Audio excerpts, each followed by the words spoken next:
C'est presque dans un studio quasi terminé. Enfin, là, je m'envoie des fleurs hein, parce que c'est loin d'être terminé, mais il tourne déjà ce studio, celui du chalet, qu'on accueille de nouveau un des instigateurs du chalet. Salut Cyril. Salut Thierry. Bonne année, non ? Oui, on peut. On peut, oui. C'est un peu tard, mais ça on se permet. Ça fait depuis l'année dernière qu'on ne s'est pas vu. ça fait un bout de temps, ouais. Mais tu as raison de te jeter des fleurs parce que comme je suis arrivé ici, j'ai ouvert la porte et puis j'ai dit « Waouh, ça a de la gueule, quoi !» ça t'a impressionné ? Ouais, ça m'a impressionné. Bon, c'est dommage, ils n'ont pas l'image, hein, ceux qui nous écoutent. Ouais. Mais qu'est-ce que tu as eu comme impression ? Parce qu'en fait, on rappelle, hein, je suis le deuxième locataire. Il y a Nicolas qui est au-dessus. Exact. Le deuxième locataire officiel du chalet. Mm-hmm. Ça fait quoi alors de voir que c'est déjà occupé ? Ça fait plaisir de voir que les choses prennent vie après nos pérégrinations en plein soleil à l'extérieur à se prendre des coups de soleil l'année dernière. Après des échanges de bière ici pour la première fois avec Christophe et Elliott, où c'était très bien de parler de tous les espoirs qu'on avait du crowdfunding. Et puis, se voir ici, puis de voir que les choses continuent d'avancer. Donc ça, c'est ça qui est superbe, quoi, finalement. Et puis quand même, une belle installation dans une pièce qui est chauffée, en plus. Qui est enfin isolée avec les travaux extérieurs. Ouais, et puis, illuminée également. Illuminée. Puis, je vois que... Il y a un petit appareil spécial sur le chauffage. Oui, c'est ça. Ah ouais, on joue l'économie. Ouais, superbe. Tout est piloté pour faire que, effectivement, tout soit programmé pour que, quand on en a besoin, ça soit chauffé. Tu vois, je pense c'est bien. À l'énergie. Non, tu as raison, parce qu'on a reçu la facture du gaz. Je peux te dire qu'on a tout de suite éteint tous les chauffages. Tu vois ? Merci. Oui, non, c'était clair et net que c'était le premier aménagement, en plus de mettre Internet, même qui est toujours pas fixe. Hein. On peut voir le routeur sur notre côté. On va remercier effectivement les télécoms de nous proposer ce genre d'alternative, et ce qui fait que le lieu, il tourne. Oui, il peut déjà accueillir du monde, il peut déjà permettre à l'image d'aujourd'hui d'enregistrer des séquences. Bon, on va faire le point alors, le chalet, parce qu'on va parler de ça aujourd'hui. Il y a eu le lancement de cette campagne de crowdfunding. On va peut-être rappeler à quoi elle servait, cette campagne de crowdfunding. Pourquoi il fallait des sous ? Pourquoi il faut des sous ? Alors, on va quand même rappeler quelque chose qui va être important, c'est qu'un crowdfunding, c'est un financement participatif. Oui, toujours parler en français. En français, c'est important. Ce qui fait partie de l'histoire du pourquoi et du comment. Mais le pourquoi, premièrement, c'est effectivement, on a un espace ici incroyable pour notre coworking space, notre espace de travail partagé. Qui est un très grand espace qui est en train de prendre vie. Merci à toi, merci à Nicolas qui sont déjà là, qui est déjà là avec toi, et donc c'est tout un espace qu'on va aménager. Et en plus des transformations qui sont en train d'être faites. Merci à la commune de Lézin qui est en train de faire un travail incroyable, parce que toi, tu le vois tous les jours. Toi, tu es là oui, je vois l'avancée. Comme locataire, tu vois comme les choses avancent, etc. C'est un boulot de fou. Mais une fois que les travaux seront terminés ou avancés, il faut équiper.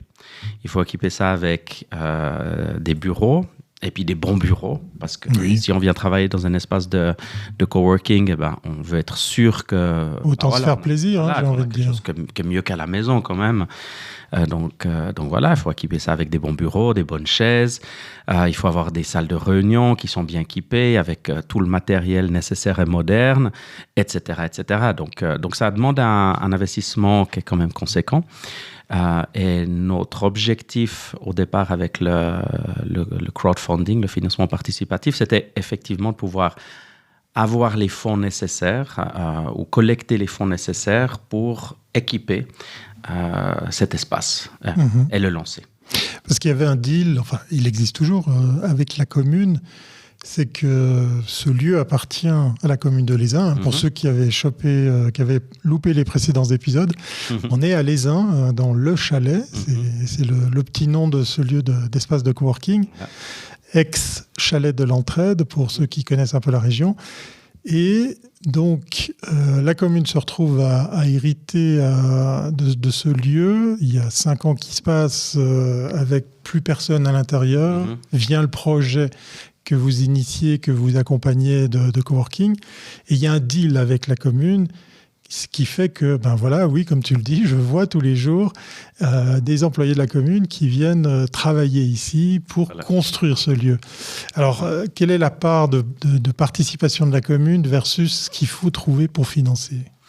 Alors, la participation de la commune, elle va autour d'un préavis communal qui a été voté l'année dernière, au mois de mars, donc ça fait quasi une année maintenant, de 160 000 francs par là, j'ai pas le montant exact, pour payer les prestataires, acheter le matériel, etc. Et en plus, les employés de la commune qui participent à la rénovation et qui font, de nouveau je le répète parce qu'on les voit avancer, ils font un travail énorme, et puis en plus ils le font d'une manière incroyable. Donc ça c'est génial, et donc ça représente un budget important à ce niveau-là. Et de notre côté, on a un budget d'à peu près 50 000 francs pour l'équipement. L'équipement, de nouveau, chaises, tables, dans les salles de réunion, équipement multimédia, réseau, etc., etc. Donc voilà, ça c'est à peu près le montant qu'on a besoin pour pouvoir compléter l'équipement complet de notre espace. Et donc, fin de l'année, vous lancez cette campagne de financement participatif. Voilà, je vais arriver à le dire en français. Ça m'a pris du temps. Voilà, je le dis en français. J'ai une pensée émue pour nos amis québécois qui ont inscrit ça dans la loi, le droit et le devoir de communiquer en français. C'est une autre chose ici. Voilà, je m'égare. Donc, vous lancez ça, c'est aussi, on le sait, dans le monde de la communication, du marketing, c'est aussi une opération de com, parce que ça permet de faire rayonner le projet quand on lance, par exemple, ce genre d'annonce. Qu'est-ce qui se passe ? Vous lancez ça quand ? Ça se déroule comment ? Alors, quelle est la finalité ? J'aime bien, tu me tends une perche, c'est parfait. Qu'est-ce qui se passe ? On lance ça l'année dernière, début décembre. On prend la décision, c'est un projet sur lequel on travaille depuis plus de 2 ans, avec les avancées et les aléas d'un projet comme ça, où il y a la participation publique et autres. Nous, comme association, parce qu'on est formé comme une association sans but lucratif pour pouvoir pour pouvoir gérer ce lieu, gérer le coworking space, on range notre frein pendant des mois, le temps de recevoir le permis de construire, qui prend du temps. Il y a plein de feux verts à attendre. Voilà, on en a parlé plusieurs fois. Donc voilà, une fois que les feux verts arrivent, on se retrouve en gros fin de l'année. Et puis, on se pose la question, est-ce qu'on fait ou non notre crowdfunding ? Est-ce qu'on lance cette campagne de financement participatif ? Et puis, on dit, c'est peut-être pas le bon moment, la fin de l'année, mais c'est peut-être aussi le bon moment. Donc, faisons-le. Prenons le risque, entre guillemets, de le faire avec un plan de communication, avec des apéros, avec des événements, etc., pour pouvoir... oui, ça, c'était bien. Ça amenait, en fait, le chaland sur place. Exact. Ça permettait aux gens de venir guigner à quoi ça allait ressembler. Tout à fait. Ça, c'était adroit, très, très adroit. Et donc, ça, c'était bien. Ça s'est vraiment bien passé. Et qu'est-ce qui se passe ? C'est que, on était à la fin de l'année. Et ça, c'était d'un côté très bien parce que les gens sont là pendant les premières semaines de décembre. Et les gens locaux sont ici. Donc ils sont sur place. On leur fait visiter, on jauge l'intérêt, etc. Et ça lance la machine. Donc, on commence à avoir des achats. C'est pas nécessairement des donations. De nouveau, un financement participatif, c'est des gens qui achètent des produits, des services, qui peuvent aussi faire des donations. Donc, on avait toute une gamme de produits et de services à vendre, en pré-vente, si on veut. Et donc, on lance la machine, ça commence à monter, etc. Et puis à un moment, on arrive à Noël, enfin juste avant Noël. Alors, pour ceux qui ne sont pas aguerris à l'exercice du marketing et surtout ce genre d'opération numérique, puisque ça se passe aussi sur du site internet, des réseaux sociaux, des choses comme ça, on se pose souvent la question, faut-il ou pas faire quelque chose juste avant la fin de l'année ? Toi, ta conclusion sur cette opération? Je connais peut-être déjà la réponse. Voilà. Donc, on a fait avec Elliot et Christophe un post-mortem. Donc voilà, on a pris acte de ce qui s'était passé. Notre crowdfunding a duré 50 jours. Donc voilà. La durée max qu'on peut avoir sur We Make It, je crois. Ouais. Exactement. On a pris cette décision de le faire le plus long possible. On voulait vraiment bénéficier de la période avant Noël. Comme on savait qu'on était juste à la fin de l'année, que ça allait être potentiellement dur, on a dit on profite de le faire jusqu'à la fin des vacances, comme ça on va pouvoir avoir les gens locaux, les touristes, faire des événements, etc. Et puis on les tire un maximum. Donc une des conclusions, c'est qu'effectivement, la fin de l'année, c'était pas idéal. Donc voilà, c'est une de nos conclusions. L'autre conclusion, c'est que on n'avait pas une communauté assez grande. Donc ça, c'est pas facile, quand on part de zéro, de se construire une communauté. C'est vraiment l'enjeu principal. C'est l'enjeu principal, effectivement. Et ça, c'est vrai. Bon, là, tu es un peu dur avec toi parce que j'ai trouvé qu'elle était quand même déjà pas mal bien fournie.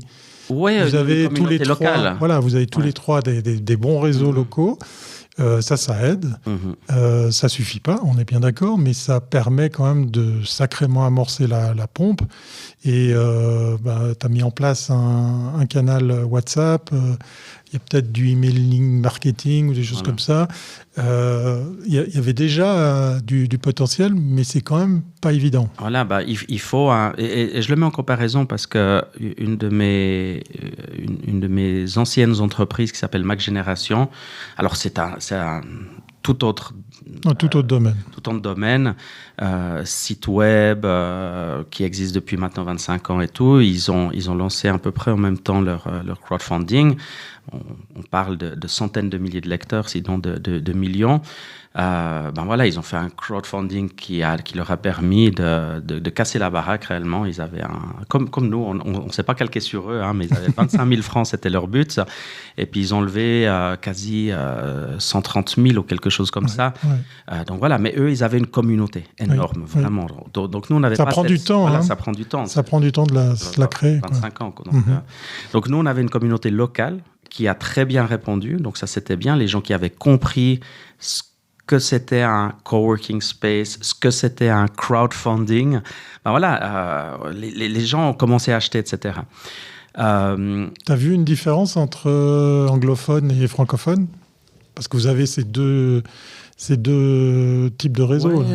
Alors, on a eu un peu des deux, mais surtout, on s'est rendu compte que c'était quelque chose de nouveau, en plus de la communauté, c'était la partie éducation. C'est-à-dire que, de nouveau, qu'est-ce qu'un coworking ? Donc, une fois qu'on avait passé les gens qui étaient vraiment intéressés au début, ce qui nous a permis de valider l'intérêt initial, donc ce qui était très bien, c'est un des enseignements positifs. Après, les gens ont dit « Ok, mais c'est quoi votre coworking ? Mais pourquoi est-ce que je dois acheter un produit ?» Donc après, c'est devenu un travail de vente un par un.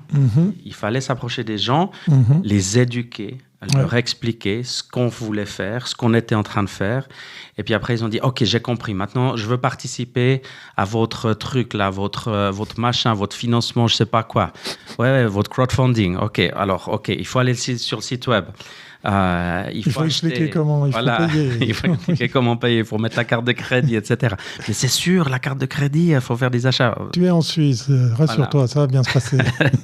donc voilà, il y a toute cette partie-là qui a fait que aussi, on a vite, on a rencontré un mur virtuel, mais qui était bien réel de cette partie-là. Donc au final, tout ça pour dire que, puis je crois que ça se sait, notre crowdfunding ne nous a pas permis de récolter les 25 000 francs qu'on s'était mis comme minimum nécessaire pour pouvoir équiper. Donc voilà, puis on a pris ces conclusions, pas la bonne date, une communauté qui n'était pas assez grande, peut-être une communication pas assez claire. Ouais, est-ce que cette communauté, parce que toi tu parles de beaucoup de locaux, est-ce que tu avais imaginé pouvoir compter dessus, ou alors la conclusion amène sur le fait qu'il faut viser plus large que les uns, plus large que les habitants et les gens de la région? Alors, dans les conclusions, la communauté locale a répondu positivement. Donc ça, c'était vraiment le positif de ce qu'on a fait. On a finalement réussi alors, on n'a pas touché le montant nécessaire, hein, enfin le montant qu'on avait visé. On a eu à peu près 6 000 francs de prévente. Donc, c'était bien, vraiment. C'est quand même une bonne chose. Et puis, majoritairement, c'était des gens qui ont acheté des produits de crédit, d'heures de travail au coworking space. Donc, parfait. Très content. Futur client. Futur client. Donc, très bien. Et donc, ça, c'est une bonne validation. Donc, la population locale a répondu présent, est intéressée. Donc, ça, c'est. Et va utiliser le. Va l'utiliser parce que finalement, on sait qui c'est. Cette proximité qu'on a eue avec les gens grâce aux apéros qu'on a organisés, aux rencontres et tout, on sait qui c'est. Puis finalement, même si ces gens étaient intégralement remboursés parce que c'était un tout ou rien, donc si on n'atteignait pas ces 25 000 francs, tout le monde était remboursé. Donc, on a pu recontacter ces personnes en leur disant, vous inquiétez pas, vous êtes notre futur client. Donc, l'intérêt est là. Donc, ça. Et puis, vous avez vu, vous n'êtes pas fait piquer votre numéro de carte de crédit. Ça a marché. En plus, ça marche. C'est très sécure. C'est très bien. Donc, voilà, maintenant, on leur a donné notre Twint. Et puis, comme ça, ils peuvent nous payer directement, nous acheter directement. Donc, ça, bonne validation. C'était aussi un des objectifs. On s'est dit, de toute façon, si ça ne fonctionne pas, ça nous permet de valider ce qu'on avait défini comme hypothèse initiale de travail. Et ça, c'était un point important. La population locale a répondu. Et il y a encore un travail, il y a encore un potentiel parce qu'on n'a de loin pas touché tout le monde. Oui, puis là, 6 000 versus 25 000, c'est plus d'un quart. Enfin, c'est quasiment un quart du budget que vous avez atteint en faisant, on va dire, une première vague. Voilà. Donc ça, on est content. À ce niveau-là, c'est positif. Après, ça a permis de faire parler du projet. Donc, l'aspect communication grâce à ces événements physiques qu'on a fait était positif. On a eu un certain nombre de personnes qui nous ont dit, nous, on veut aussi des bureaux privés. Ce qu'on n'avait pas mis en vente sur le crowdfunding. Mais qui va exister. Et qui va exister. Donc voilà, à l'étage, enfin pas où est Nicolas, pas en dessus de toi directement, mais au premier étage, au deuxième étage, non, premier, pardon. Je me comprends. Premier étage. Au premier étage, on aura des bureaux. Ça ne sera pas au 12e. Pas au 12e. Ni au 12e. Ni au 12e. On aura, et ni au sous-sol, on aura toute une série de bureaux privés. Donc là, ça a généré de l'intérêt. Donc c'est bien parce qu'on sait qu'on a des personnes qui veulent avoir leur bureau, on peut fermer à clé, etc., en plus d'espaces de travail ouverts. Donc ça, c'est une autre validation qu'on a faite. Très positif à ce niveau-là. Donc bien. Et finalement, pour continuer sur le positif, parce que de ce post-mortem qu'on a fait, puis on a constaté que ça n'a pas fonctionné, mais tout ce qui a généré comme intérêt, c'est aussi cet aspect de sponsoring. Donc, on avait tablé, et c'est le cas de le dire, sur certains produits, cette façade qui va être faite par un artiste, la table qui est faite justement par Nicolas, cette table monumentale qui est en train d'être créée, de les vendre à des sponsors. Et puis là, c'était la même conclusion.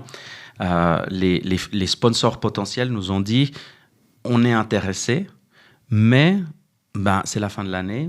Oui, c'est pas facile. Les entreprises à la fin de l'année, les budgets sont déjà entérinés et tout ça. Et puis en plus, on prend pas de décision en 2 semaines. Donc voilà, revenez vers nous en début d'année. Et puis là, on en discute et autres. Donc, on est dans cette phase-là maintenant avec une adaptation en fait de notre crowdfunding qui est plus une approche directe des clients ou des sponsors, en leur disant vous avez marqué votre intérêt. Maintenant, est-ce que vous êtes intéressé à sponsoriser une salle et puis après, vous pouvez avoir la salle, l'open space à votre nom. Donc, l'open space Swisscom. Oui, on les appelle si jamais vous nous entendez. N'hésitez pas à vous faire entendre. Donc voilà, donc ça c'est ce qu'on est en train de faire maintenant. Plus du sponsoring, une entreprise locale peut sponsoriser une place de travail et puis il y aura une plaque avec le nom de l'entreprise qui a sponsorisé, etc. Donc on continue notre travail dans cette direction qui va nous permettre de lever, d'avoir les fonds nécessaires pour pouvoir avoir l'équipement qu'on a besoin. Alors, tu le sais, sur CVLC, on n'est pas à la langue de bois. Cet exercice de faire l'autocritique, ça se passe comment ? Comment vous l'avez abordé ? Parce qu'on rappelle, vous avez tous les trois plusieurs casquettes, plusieurs activités. Vous vous êtes retrouvés aux commandes de ce projet pour lui donner vie, ce qui est une très très bonne chose. Mais voilà, il n'y a que 24 heures dans une journée. Il y a aussi les impératifs, on en avait parlé longuement dans d'autres épisodes. Voilà, j'aime bien sortir cette petite phrase, lenteur administrative, et autres inaction politique. Voilà, je lance une petite pique, mais ce sont les réalités du terrain. Donc, comment on arrive à faire son autocritique pour vraiment tirer une conclusion concrète, utile ? En fait, c'est intéressant en plus avec de mon côté et puis la même chose, je suis de Christophe et d'Eliott comme entrepreneurs, les trois des entrepreneurs. On fait cet exercice qui effectivement est dur sur le moment, mais qui est plein d'enseignements. Ce qu'on vient de parler justement sur le moment où on l'a lancé, etc., l'aspect éducation et autres. Puis après, il y a l'aspect réel. Lancer un projet sous cette forme-là, sous la forme d'une association qui prend du temps et autres, avec l'aspect politique et autres, c'est dire, de l'autre côté, on doit quand même continuer à vivre. Et puis on a chacun nos activités en parallèle. Eliott, Christophe vient d'ouvrir la porte là discrètement, donc c'est bien. Il va prendre le relais parce que moi je dois partir, donc il fera son autocritique. Mais c'est vrai que après, il faut vivre. La journée n'a que 24 heures. Il y a les autres choses qui font partie de notre vie professionnelle. Et puis ça, c'est aussi une limite. Et ça, c'est trouver le feu sacré, l'énergie pour dire, en plus de tout ce que je fais, d'arriver à caser tout ça. Arriver à caser tout ça. Puis en plus, il y avait plein de neige au mois de décembre. On voulait tous aller skier. Donc en plus, voilà. Donc ça fait aussi partie de ça. Il faut trouver les heures nécessaires durant la journée pour pouvoir continuer à travailler et puis mettre l'énergie nécessaire en plus pour que ce projet continue à vivre. Et Christophe a fait la très bonne question la semaine dernière en disant mais on a toujours le feu sacré pour continuer. C'est une bonne question, ça c'est une très très bonne question. On va peut-être lui la poser parce que toi tu dois partir. Voilà, donc moi je vais partir en courant. On va se dire à très très bientôt pour la suite des aventures du chalet. À tout bientôt. Voilà, comme je vous le disais, on a laissé partir Cyril pour accueillir Christophe. Bienvenue à bord. Bienvenue, merci pour nous recevoir. Voilà, une suite d'entrevues sur l'épopée justement de la campagne de crowdfunding, de financement participatif, je vais y arriver chaque fois à le dire uniquement en français.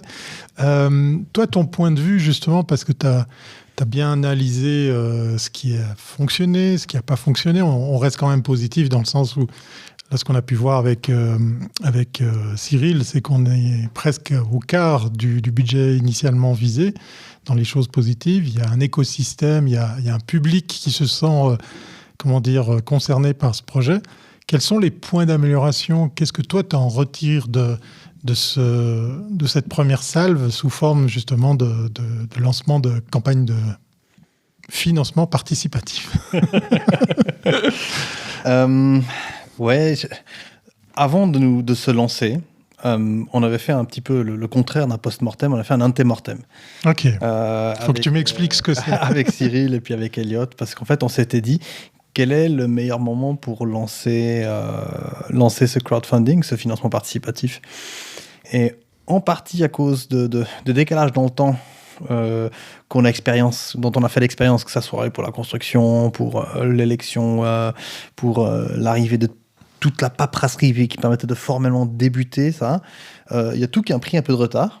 Et en fait, on a essayé de faire une pesée d'intérêt. T'es gentil, c'est beaucoup de retard. Vous étiez très, très, très motivé, très avancé, peut-être impatient. Et là, tu as réalisé qu'en fait, il y avait des lenteurs. Et c'est ça. Et c'était des lenteurs qui étaient en grande partie hors de notre contrôle, mais pas que. Ça. Et ça, je pense, en tant qu'entrepreneur que nous sommes, nous trois, en gros, on a un petit peu toujours le vent en poupe. Et puis, si on n'a pas le vent en poupe, on a toujours un peu peur que le voilier arrête de bouger. Donc, on s'est dit, bon, maintenant, on y va, puis on verra, on prend un risque. D'accord. Et en fait, le risque qu'on a pris, c'est un risque semi-calculé, mais on s'est dit, mais en fait, si on fait ça maintenant, entre le 13e salaire, entre l'arrivée des touristes durant les fêtes de Noël, avec les droits croisés, comme quoi il y aura beaucoup de neige, qu'il y a eu, on pourra faire un sacré coup de pub. Et puis, la réalité est que, je dirais que le travail éducatif de notre communauté, ça c'est un petit peu le post-mortem. En fait, on aurait dû faire plus. Vous avez réalisé qu'il fallait beaucoup prendre de personnes par la main pour leur expliquer déjà ce qu'est un espace de coworking. Mais après, et un financement participatif. Voilà, exactement. Donc, le nombre de questions qu'on a reçues les trois, genre, en fait, moi je prends maintenant, j'achète maintenant, et puis je viens demain. Puis non, c'est un truc prévente. Et puis, donc les gens, ils ont, je pense qu'il y a eu une incompréhension.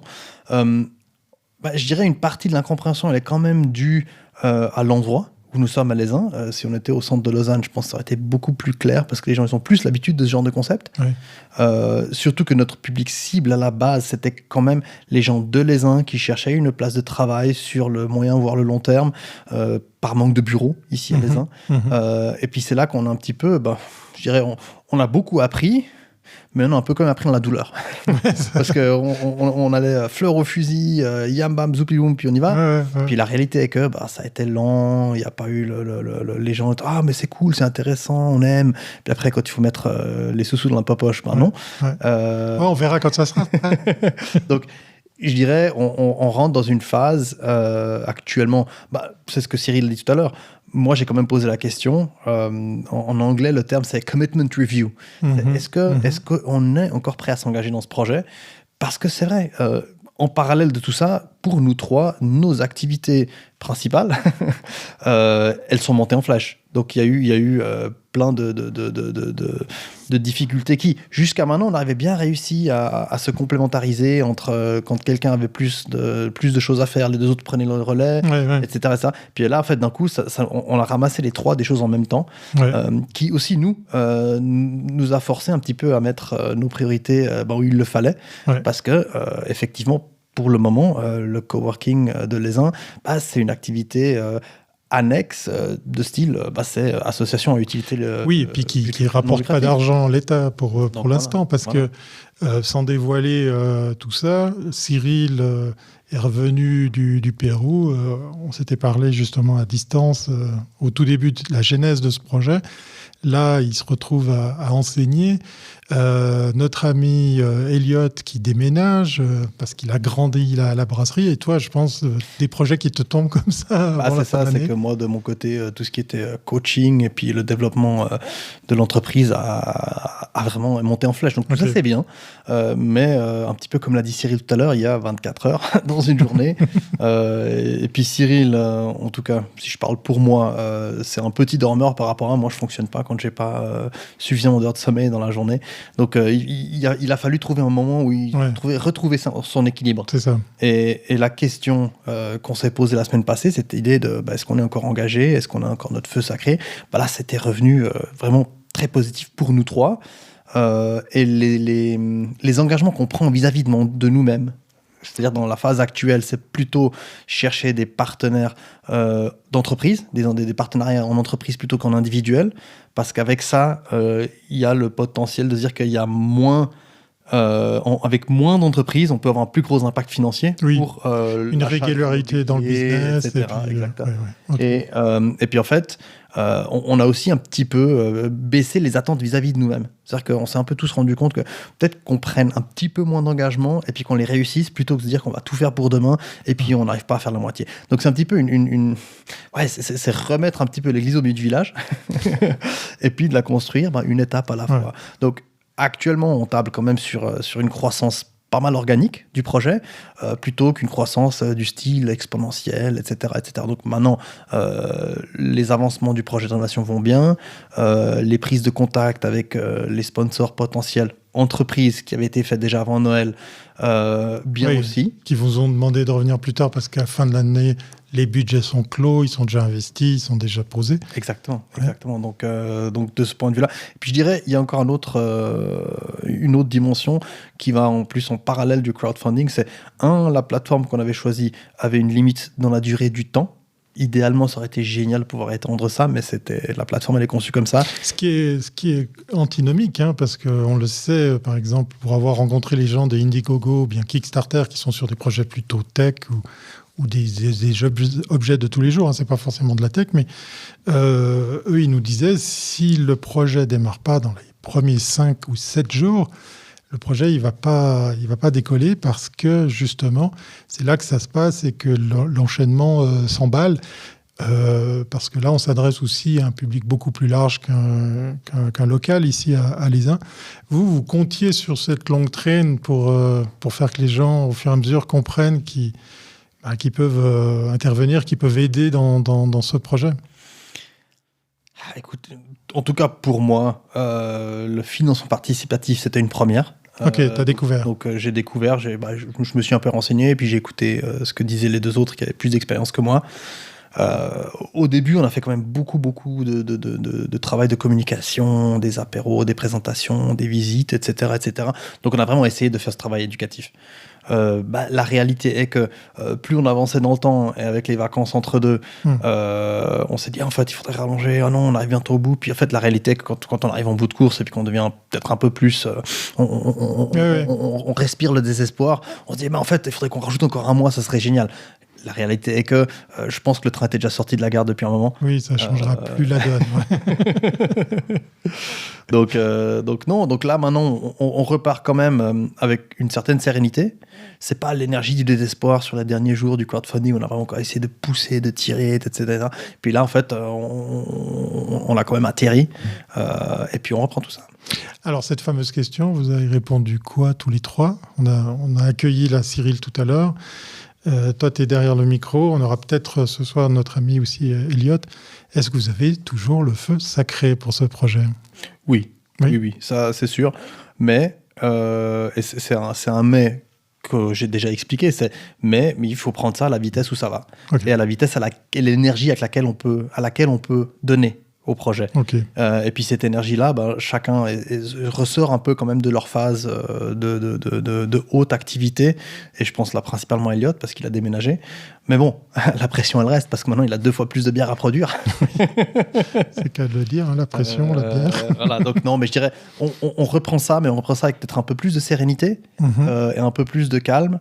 On essaye vraiment de manière super prosaïque. Maintenant, chaque fois on se voit, on a réintroduit régulièrement nos séances entre nous. Ah, ça c'est bien. Parce que quand on se voit pas, on n'avance pas. Quand on se voit, on prend des séances suffisamment longues pour faire ça plutôt séance de travail, parce que très souvent on arrive et puis on n'a pas réussi à faire tout ce qu'on voulait parce qu'on était occupé. Ouais. Donc en fait, on reprend gentiment le rythme par rapport à ça. Et je dirais aussi, très sincèrement, en parlant aussi un petit peu pour les trois, mais là, je pense pour moi principalement, on a quand même fini l'année un peu sur les rotules, les trois. Oui. On était bien fatigués. Il y avait beaucoup. Et il fallait juste se ressourcer un peu aussi. Ouais. Quels sont les retours que vous avez par rapport à tout ça ? Parce qu'on l'a vu, il y a différents produits qui sont proposés. Est-ce qu'il y a déjà du client qui a des attentes, qui a un feedback, qui partage avec vous ? Est-ce que la commune vous revient pour dire ça va pas assez vite, ça va trop vite, parce que effectivement, il y a les travaux. On est obligé d'attendre aussi sur cette donne qui est l'avancée des travaux pour l'aménagement. Qu'est-ce qui ressort de tout ça ? Je dirais l'esprit positif et fédérateur du projet est intact. Que ça soit du côté de la commune, que ça soit du côté des gens qui ont montré un intérêt avec ça au début.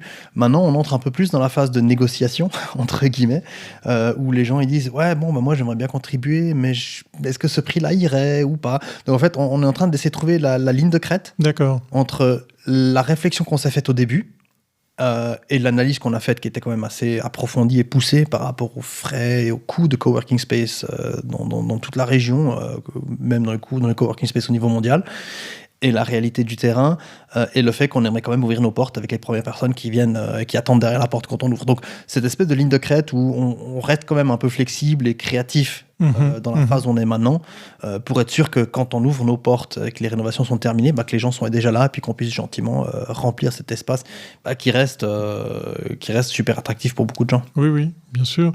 Mais du coup, ça a eu un impact sur l'agenda, sur le timing, ou vous laissez cette souplesse pour... De nouveau, je pense que on a été tellement enthousiastes tellement de fois dans ce projet que maintenant, on laisse venir. Okay. Donc on continue. On va plus forcément donner de date pour... Non, nous, on reste sur l'objectif mars, peut-être plutôt deuxième moitié, voire la fin mars. Mais effectivement, c'est quelque chose qui est hors de notre contrôle. Donc, vu qu'on n'a plus la pression d'une plateforme de crowdfunding, qui en a 55 jours, etc., maintenant, on a le luxe de se laisser le temps, en fait. Mais effectivement, les discussions, elles ont lieu. On a tous notre liste de partenaires potentiels à contacter. Puis maintenant, on prend ça, puis on reprend notre bâton de pèlerin, puis on continue à marcher. La question de la prospection, alors, on l'a vu, ça a été en grande partie initié grâce au financement participatif. Je m'interdis de le dire en anglais. Est-ce que vous êtes pris de l'idée d'aller taper aux portes justement des acteurs locaux? En même temps, on est dans un village, on a plus l'impression d'aller rencontrer un menuisier, un électricien, un gars qui bosse dans les sanitaires, donc pas forcément le public cible pour utiliser peut-être un espace de coworking. À côté de ça, il y a les écoles, c'est peut-être un potentiel utilisable. Est-ce que cette démarche fait partie des objectifs que vous êtes fixés, des idées que vous avez peut-être évoquées ensemble? Oui, clairement. Et oui. C'est-à-dire, oui, parler avec les entrepreneurs locaux, qui sont peut-être pas forcément le public cible, mais qui, en même temps, il y a à Lézin beaucoup de gens qui adorent ce village et qui veulent le voir prospérer et qui, même si pour eux le coworking ça n'a pas un bénéfice direct, sont prêts à jouer le jeu. D'accord. Donc ça, c'est des gens locaux qui sont prêts à participer, à aider, ou bien on a quand même essayé de concevoir les contreparties intéressantes. Donc par exemple, une soirée au coworking où nous on organise tout, catering, musique live, etc. Mais pour quelqu'un qui ne se voit pas travailler dans un espace de travail partagé, se faire une soirée pour leurs meilleurs clients, c'est tout bénéfice pour tout le monde. Et en plus, c'est plein centre du village. Donc en fait, tout le monde y gagne. Donc on a des contreparties intéressantes. On les cible aussi, clairement, selon le public à qui on parle. Mais il y a une chose qui est un peu particulière à Lézin aussi, c'est...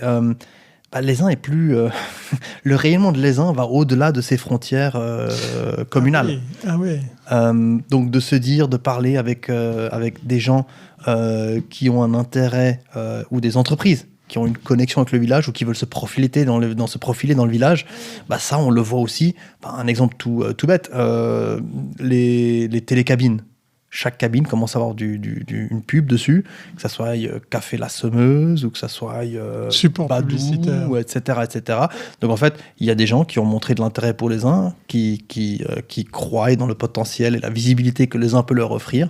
Et puis nous, on table clairement là-dessus. Oui, parce que là, on pense aux résidences secondaires. Comment on s'adresse, par exemple, à ce public? Parce que là, c'est typiquement la personne qui se dit, tiens, au lieu de rentrer dimanche soir, je reste un jour de plus, je me farcis pas les bouchons, parce qu'on voit nos pauvres petites communes de montagne se faire reprocher par le canton qu'on crée des bouchons à ces moments-là clés. Donc peut-être passer le message de les éduquer à se dire, tiens, au lieu de prendre la route tout de suite, vous pourriez, pourquoi pas, rester 1 voire 2 jours de plus et puis profiter d'un espace de coworking. Comment on s'adresse à eux? Il y a une association à Lézin des résidences secondaires avec laquelle on est en contact avec le président, on le tient régulièrement au courant de ce qui se passe, il a notre groupe WhatsApp. Mais je dirais, le moment venu, et puis même un peu avant, notre intention, c'est aussi pleinement utiliser l'endroit où on est. On est dans la route de passage du village. Tout le monde doit passer devant le chalet pour aller à l'Aisin. Donc c'est impossible à éviter, entre guillemets. Donc que ça soit y mettre une bannière, que ça soit, je sais pas moi, faire un vin chaud devant la porte. Toutes ces choses-là, on peut assez facilement profiter de l'endroit qu'on a, qui est unique par rapport à sa situation. Donc l'idée, c'est ça aussi. Donc là, on est en discussion par rapport à une bannière qu'on va imprimer, puis qu'on va mettre dessus, puis de nouveau créer ça. Mais de nouveau, dans la phase actuelle, on va quand même viser des partenaires plutôt entreprises que des particuliers, parce que, et aussi pour des raisons super pragmatiques de temps. Une entreprise qui veut faire une soirée chez nous est prêt à investir beaucoup plus qu'un individuel ou un particulier qui va faire soit une donation, soit une location à plus ou moins court terme. Ouais. Et c'est pas du tout un dénigrement. C'est juste pour nous, de manière très pragmatique, nous trois, il faut qu'on priorise le temps qu'on a à dédier à ce projet. Et là, il faut aller sur des choses à plus forte valeur ajoutée, entre guillemets, tout en sachant que au bout du compte, quand on ouvre nos portes, le public cible, il va changer du tout au tout. Et c'est là qu'il faut qu'on soit vraiment prêt aussi à aller de l'avant. On constate que ça prend beaucoup de temps pour que tout ça tombe comme la pièce, comme j'aime le dire, la pièce d'un franc est tombée. La pub locale, l'impact que ça peut avoir avec les collectivités locales, l'image de l'ESA. Est-ce que ça amène, par exemple, des discussions, des réflexions avec les aspects du tourisme? Parce que venir avec une offre de coworking pour un village, ça peut être un bras de levier assez intéressant, une cartouche en plus à jouer, au-delà de la bannière, que je trouve très bien, parce que, comme tu dis, il faut passer devant pour rentrer ou sortir de l'ESA. Ça, c'est des choses qui avaient déjà été discutées, qui sont déjà en cours, qui existent. Donc, oui, surtout quand on travaillait sur l'offre coworking, qui était une autre partie du post-mortem par rapport au financement participatif, on était devenus trop créatifs entre nous.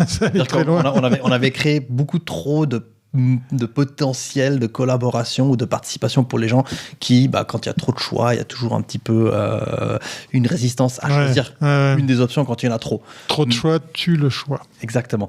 Mais en amont, on avait quand même parlé avec les GSL, donc le groupement sportif de l'Aisin, qui ont joué le jeu, l'Office du tourisme qui a joué le jeu. Donc en fait, tous ces gens-là, ils sont preneurs. Mais le nerf de la guerre, c'est il faut avoir des sous pour acheter des meubles. Et là, eux, ils sont prêts à participer, mais ils font une participation en mode contribution de temps et de compétences ou d'infrastructure plutôt que financière. Donc c'est un autre type de clientèle cible, mais l'écho positif est là. Donc ils sauront mettre en avant le produit pour le faire connaître. Même plus. Les discussions qu'on a eues avec le groupement sportif de l'Aisin, c'était les gens qui viennent au coworking auront des accès privilégiés. Des deals, piscine, patinoire, accès avec des prix ou accès aux infrastructures sportives. Donc tout ça avait été discuté. Bien sûr qu'on a un petit peu tout mis en pause à la fin du financement participatif, mais la discussion, elles ont eu lieu, puis le goodwill, la collaboration, la volonté de collaboration, elle est là. Excellent. Quelles sont les prochaines étapes après ce constat pour vous? C'est clairement d'inciter les gens locaux, donc je parle entreprises de l'Aisin, de la région, ou qui ont un intérêt à l'Aisin, de participer financièrement avec des contreparties, donc par exemple une soirée ou la magnifique façade, le projet de façade ou la salle qu'on a parlé à l'entrée avec la magnifique table faite par les artisans locaux, Seiya et puis Nicolas Vaudreau, qui nous permettra à nous d'acheter des meubles. Et en fait, tout ça doit se passer en parallèle avec la finition de la rénovation. D'accord. Donc en fait, maintenant, nous, on est en mode, je dirais... c'est pas un sprint final, mais c'est un petit peu les derniers mètres avant la ligne d'arrivée. Et puis pour cette ligne d'arrivée, il faut qu'on puisse, pour ouvrir nos portes, il faut qu'on ait déjà une première série d'infrastructures, de meubles en place pour recevoir les gens. Très clairement, l'intention de se dire qu'on aura et tout le rez-de-chaussée et le premier étage complètement terminé, pour l'instant, on n'en a pas le besoin. même si la commune est prête à continuer leur rénovation. Mais je pense que pour l'instant, on n'est pas pressé. On va déjà remplir les parties et puis finir les parties dans lesquelles on est impliqué, où vraiment il faut ouvrir nos portes. Et c'est un peu la réalité aussi de ce qu'on disait tout au début de notre conversation. Le financement participatif est un concept assez exotique dans les Ormonts. Pour la région. Donc oui, notre prochaine étape maintenant, c'est vraiment collecter suffisamment de partenaires et de sous qui nous permettra de remplir ça avec les premiers meubles pour ouvrir nos portes. Excellent.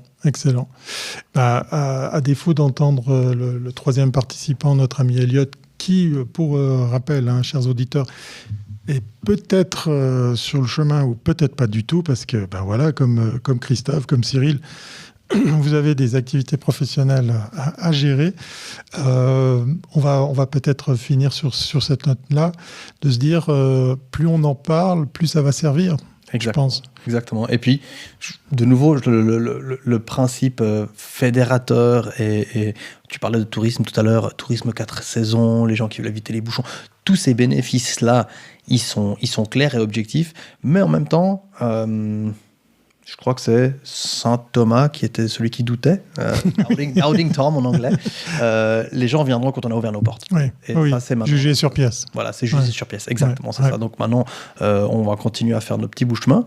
On va essayer de donner toute l'énergie et puis aussi dire merci à toutes les personnes qui ont participé, parce qu'on a quand même réussi, en assez peu de temps, avec toutes les difficultés qu'on connaît, à tirer un quart du financement qu'on s'était fixé pour le financement participatif. Et aussi savoir quelle était la nature des besoins des gens. Donc c'est plutôt des bureaux, plutôt des espaces privatifs, et puis ou bien des espaces à court terme. Très très bien. Je crois qu'on a une bonne nouvelle. On va pouvoir entendre le troisième intervenant. Un grand merci, Christophe. On va te dire à très bientôt pour la suite des aventures du chalet. Merci. Ciao. Il y a comme ça des belles surprises. J'étais à 2 doigts de conclure pour dire que j'aurais pas mon troisième invité en la personne d'Elliot. Salut Elliot. Salut Thierry. Je suis content de t'avoir parce que initialement, moi, j'avais imaginé vous avoir les 3 en même temps, mais vous avez des emplois du temps tellement chargés que vous passez les uns après les autres. C'est ce que j'avais noté, 18 heures, qu'on fasse les 3 en même temps, mais à voir... Oui, a priori, ils ont tout changé dans le planning. Alors moi, je m'adapte, il y a pas de souci, mais clairement, ça fait bizarre de vous faire parler du même sujet à 3 reprises différentes. Alors, comme je te le disais hors micro, on a parlé du décorum avec Cyril, le projet en lui-même, l'épopée de l'appel aux dons participatif, le compte-rendu et puis l'état des lieux de ce qui s'est passé ou pas passé.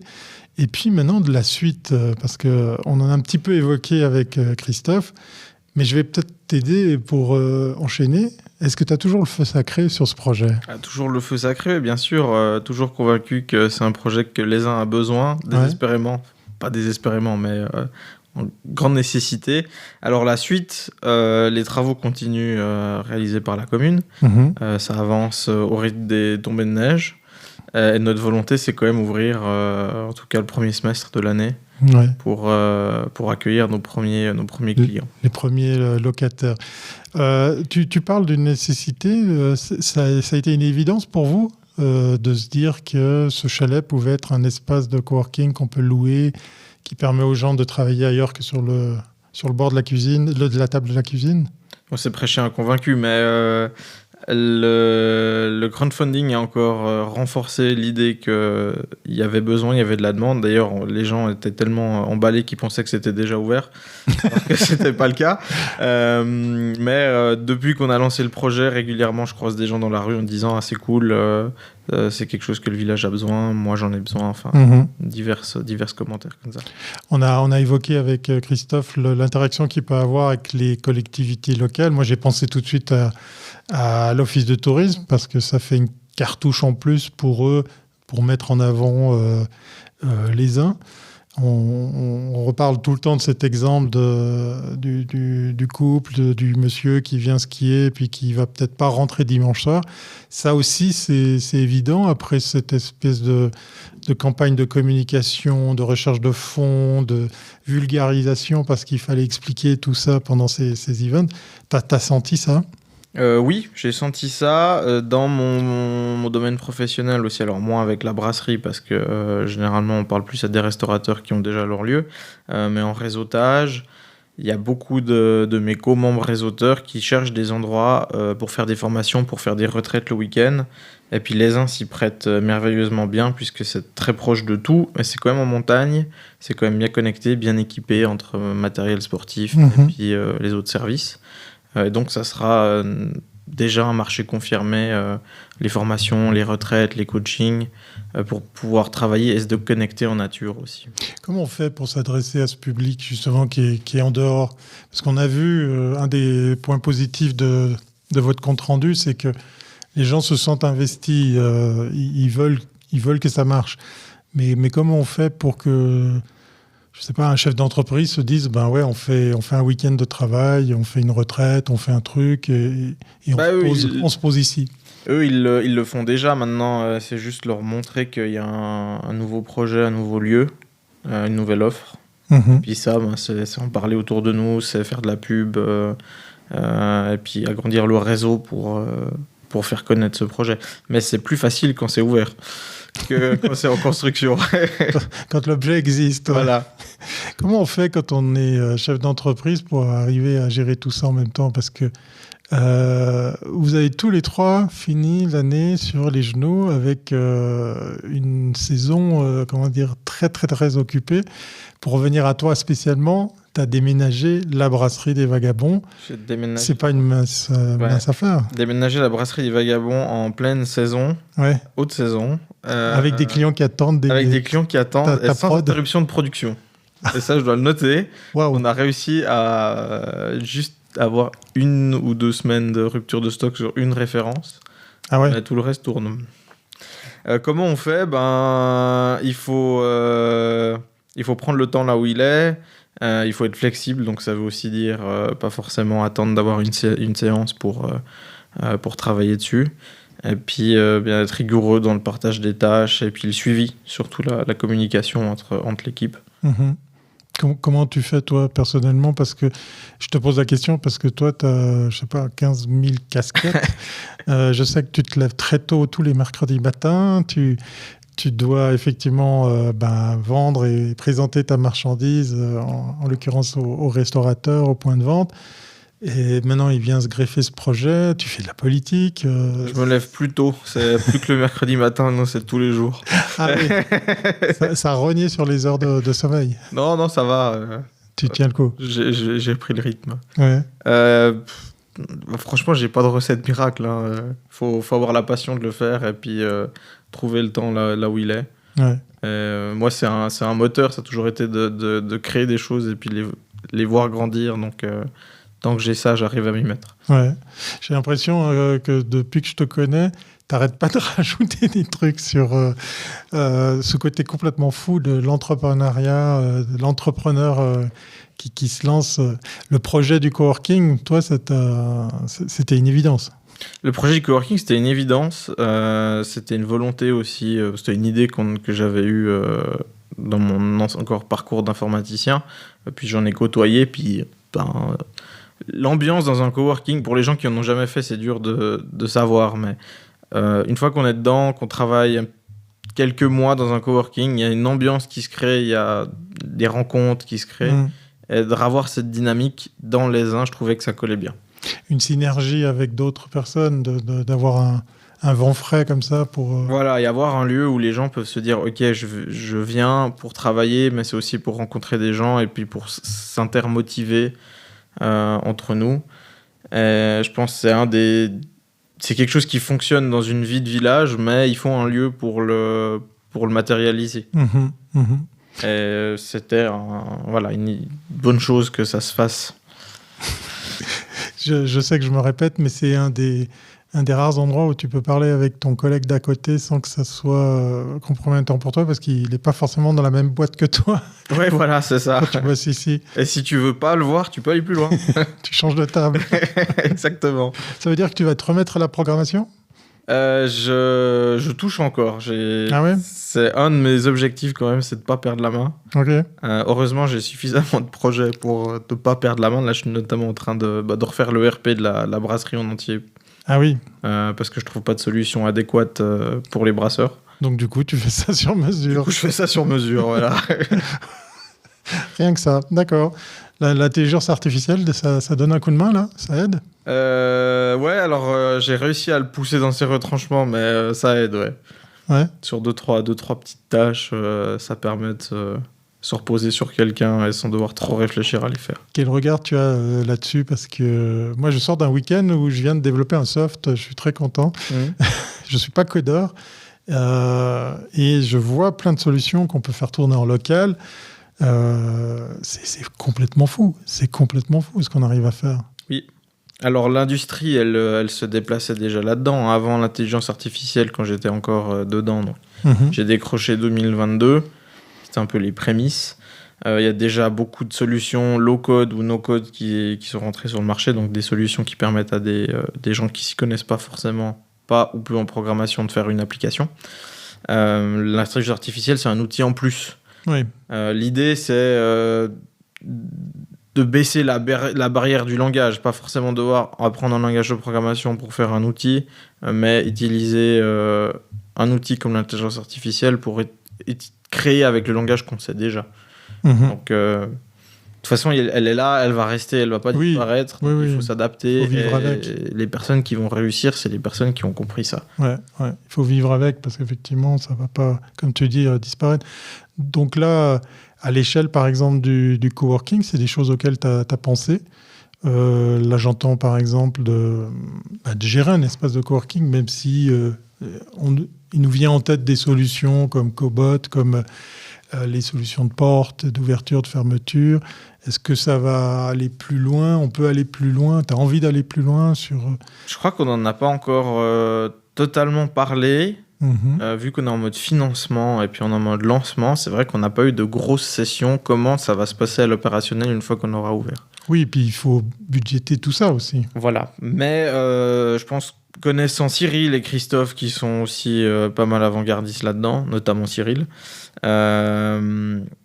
il y aura des solutions qui vont être intégrées pour automatiser le plus possible, vu que avec nos emplois du temps, on ne sera pas là tout le temps, 24 heures sur 24, pour accueillir les gens. Donc il faudra trouver des synergies, d'autres personnes, des bénévoles, pour pouvoir faire vivre le lieu. Oui, tout à fait. Des locataires qui auront 2 casquettes, par exemple. Voilà. Ouais. Je te regarde. Je viens de réaliser que j'ai dit une connerie. Mais c'est bien, si tu te portes volontaire. Oui, voilà. Ça fera un de plus. La brasserie, le lien avec l'espace de coworking, ça tient toujours parce que dans les projets complètement fous, tu avais évoqué, parce que là, pour le coup, ça me parle, la tireuse à bière dans l'espace de coworking. Elle y sera. Hein. C'est vrai ? Bien sûr. C'est essentiel. Et, c'est comme le café. La bière, c'est le moteur. C'est le moteur des après-journées de travail. Le café, c'est le matin, la bière, c'est l'après-midi. Il y aura une minuterie pour empêcher l'usage de la tireuse à certaines heures. Je pense que la tireuse sera là pour les jours où on en a besoin, mais elle sera peut-être pas en libre service. D'accord. Okay. Tous les jours. tu me rassures, parce que ça me fait penser à une autre grande épopée du coworking. Ils en ont fait carrément un film ou une série sur Netflix. Je pense à WeWork, où là, c'était alcool, boisson à gogo. Je ne sais pas si après, on est efficace. Est-ce que c'est propre à les Indes d'imaginer des solutions comme celle-ci, des possibilités comme ça ? Parce que je trouve ça super sympa. Hein. Moi, personnellement, j'adhère. Moi, je ne sais pas. Pour moi, c'était une évidence. Mais est-ce que c'est propre à les Indes ou pas Je pense que tout le monde rêve d'avoir... Tout le monde a déjà rêvé d'avoir une tireuse à bière ou de la bière dans son bureau. Oui. Donc, ou à la maison. Maintenant, on va dans un espace de coworking pour avoir des petits bénéfices. Comme ça, notamment. d'avoir des choses qu'on ne peut pas se permettre d'avoir pour soi. Est-ce que toi, tu arrives à justement, grâce à ça, donner une petite idée du client type qu'on aura les uns? Parce qu'on a évoqué avec Christophe, il y a les écoles, il y a les résidences secondaires, il y a les lesnos. Toi, là-dedans, tu vois comment la répartition? Justement, grâce à ces avantages, est-ce qu'on va attirer plus l'un que l'autre? Je pense que ça va être un mix. Après, si on analyse un petit peu comment le marché du travail évolue, il y a de plus en plus de personnes qui se mettent à leur compte.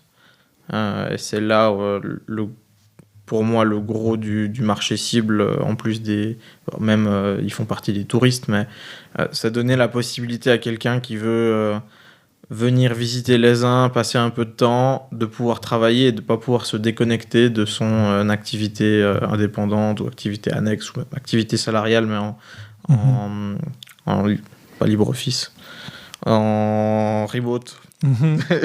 Distanciel. Voilà. Vive la francophonie. Donc ça va être un mix. Les étudiants, je pense qu'ils vont venir parce qu'il y en a qui vont quand même pas forcément les étudiants qui sont déjà à l'ESIN, parce que dans les écoles internationales ils ont ou dans les écoles, les grosses écoles, ils ont l'infrastructure pour. Mais les étudiants qui vivent à l'ESIN et qui vont faire des études, avoir un lieu pour se déconnecter. Et c'est aussi ça l'avantage du coworking. Il y a moins de distractions. Les gens qui sont là, ils travaillent, c'est une ambiance de travail quand même. Ouais. Même s'il y a des moments bonnards comme la tireuse à bière. Oui, j'allais dire. Mais le climat, ça sera un lieu pour travailler. C'est ça. Et ça peut aider. Notamment, moi, en télétravail, je suis une catastrophe. J'ai besoin d'être dans un certain environnement, un minimum conditionné pour pouvoir avancer, sinon j'y arrive pas. C'est difficile d'avoir sa propre discipline. Hein. Oui. C'est pas évident.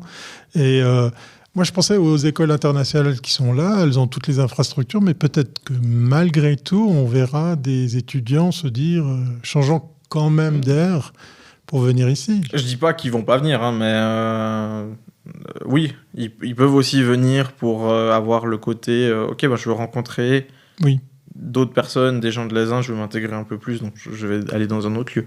C'est aussi ça, c'est pas qu'une chaise et une table. Ouais, c'est ça, c'est pas de l'immobilier. Voilà.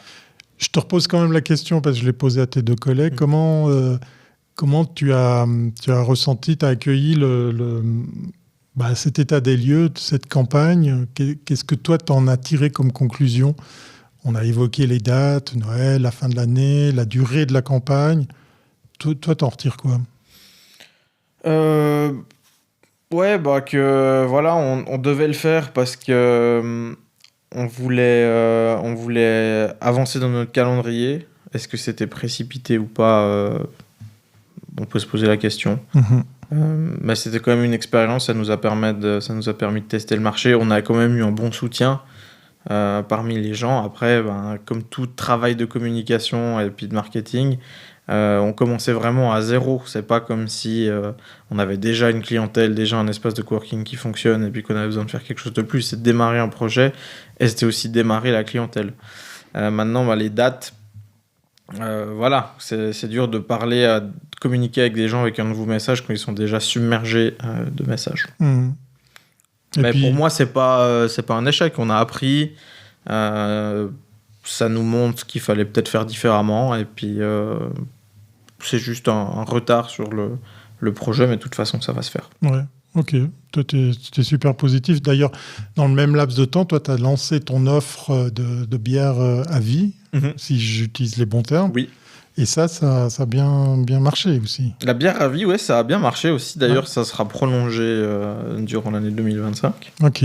Mais pareil, j'ai pu faire l'expérience en fait du bouton on-off. Ouais. On avait un plan de com qu'on a lancé la bière à vie. On a fait quelques vidéos, ça a très bien marché. Après, on s'est fait prendre dans la machine de notre déménagement. On n'a pas publié. Et puis, c'était plus difficile de faire venir les gens, quoi. Ouais, c'est ça. Donc, c'est comme tout. C'est la même question que ce projet, c'est la base, la communauté. Quand on part de zéro, elle est super rude à créer. Et oui. Ouais, c'est ça. Faut ouvrir la voie, et c'est ça qui est le plus dur. Bon, je ne vais pas te retenir plus longtemps parce que tu as un emménagement peut-être à finir ou alors tout est déjà sous contrôle. Non, ça fonctionne. On brasse, on a mis en bouteille, ça fonctionne. Ça marche. Qu'est-ce qu'on peut te souhaiter pour la suite? Parce que je sais que maintenant, vous avez instauré des rendez-vous réguliers. On aura peut-être l'occasion de revenir sur l'avancée. Ça nous ramène à fin mars, hein, dans un mois et demi à peu près. Qu'est-ce qu'on peut te souhaiter pour la suite? Il faut regarder comment on peut soutenir l'espace de coworking, avoir hâte qu'il ouvre et puis plein de succès pour cet espace en 2025. Voilà, c'est pas moi qui vous le dis, hein, c'est Elliot. Donc, likez, partagez et repartagez cet épisode comme les précédents pour ainsi faire connaître à un maximum de gens l'espace Le Chalet, l'espace de coworking qui verra le jour fin mars à peu près. On va se laisser un peu de mou. Premier semestre 2025. Voilà, premier semestre 2025, c'est bien dit.